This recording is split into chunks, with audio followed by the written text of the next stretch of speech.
You are looking at Julian's pronunciation guide, where we look at how to pronounce better some of the most mispronounced words in the world, like this other curious word. But how do you say what you're looking for today?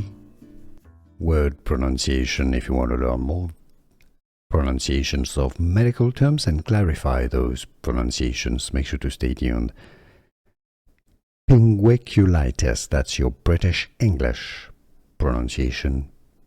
It comes from the word pinguecula, derived from Latin pinguis, which means fat or grease. Pingueculitis, American English pronunciation. Pingueculitis. Here are more videos on how to pronounce more confusing words and names too many mispronounced. Like this video if you found it useful. I appreciate your support. I'll see you soon and thanks for watching.